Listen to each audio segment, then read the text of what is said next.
a gente acha que não é possível eliminar os jogos políticos das empresas, porque isso é uma questão humana, né? Faz parte da relação humana. Mas, obviamente, algumas empresas têm mais jogos e outras têm menos. Então é possível reduzir os jogos que estão sendo jogados. Então, os nossos clientes, eles identificaram um grande valor na redução dos jogos.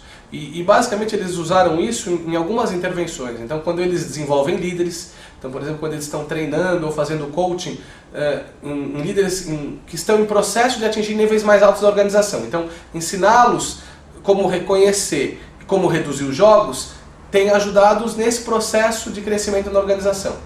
Ou quando eles desenvolvem equipes de alta performance, né, para melhorar a dinâmica da equipe.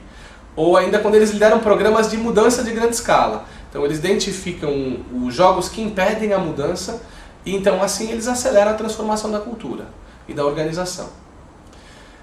Então eu vou focar primeiro em como isso pode ser feito no nível individual. E depois eu vou falar um pouco do nível organizacional.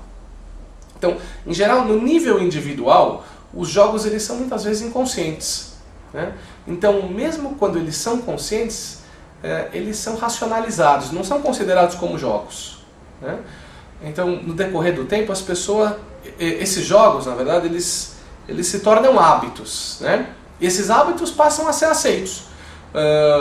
E nós quase sempre vivemos nesse transe, é quase como se fosse um transe, né? Seja aceitando ou nem mesmo percebendo o que está acontecendo à nossa volta.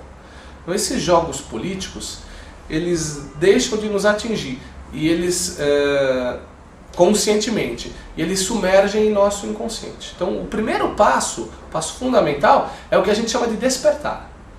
Despertar que é tomar consciência dos jogos, né? Então a gente precisa ficar atento para frases, por exemplo, como eu sei que não faz sentido, mas o nosso VP de finanças quer isso. Ou, não traga à tona o problema XYZ na reunião, porque é um assunto polêmico, muito delicado aqui na organização, né? Então esses são sinais de que os jogos estão na empresa destruindo valor, né?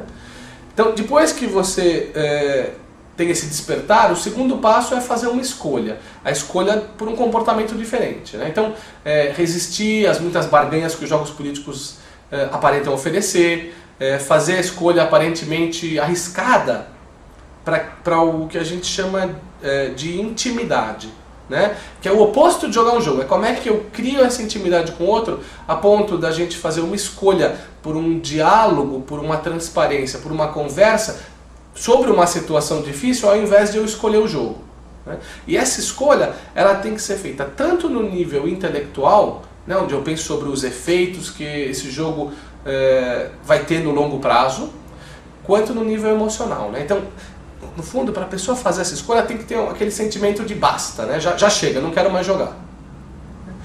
E na hora que ela fez essa escolha, aí ela passa para o terceiro movimento, que é a escolha tem que ser executada, né? Então, os jogos, eles podem ser por exemplo, denunciados ou interrompidos, sendo que um diálogo mais significativo toma o lugar desses jogos.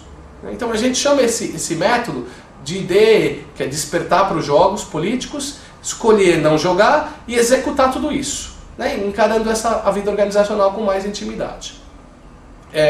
A gente pode igualmente olhar para os jogos num nível mais organizacional, né? Então o que a gente percebeu estudando as empresas é que elas constroem alguns padrões de jogos, né? Então são configurações de jogos interligados, né? Então um jogo se interliga com outro, que a gente está denominando de ecologia de jogos da companhia. Então, por exemplo, numa empresa, jogava-se sempre o sandbagging, que é aquele jogo onde as pessoas dão um orçamento menor na negociação do orçamento, né? Que quase sempre é um jogo que gera o jogo de vítima, né? Então, vítima também aparecia.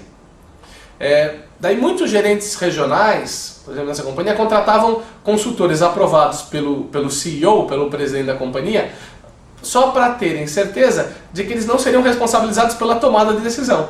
Assim eles não corriam nenhum risco, né? Isso é um jogo que a gente chama de carimbo de borracha, né? Fazendo a alusão ao fato de que os consultores, na verdade, eles estavam lá não para ajudar, nem para sugerir, mas apenas para carimbar uma decisão já tomada, né?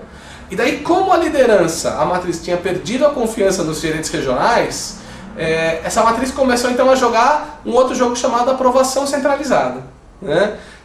Que era controlando no detalhe o número de colaboradores, as despesas, o investimento, viagens, aquela neurose na organização, né?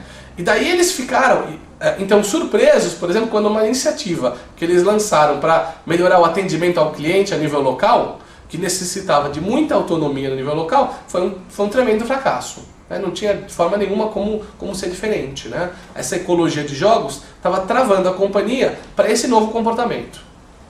Então, a gente acredita que as empresas elas têm que levar em consideração essa ecologia de jogos se elas desejam realmente atingir o sucesso em qualquer mudança organizacional, né? Então é essencial refletir sobre a origem dessa ecologia, né? Que é um tema corporativo profundamente arraigado e ele influencia os jogos que são normalmente jogados em uma determinada empresa. Então, se a gente quiser qualquer transformação bem sucedida, a gente tem que olhar para isso.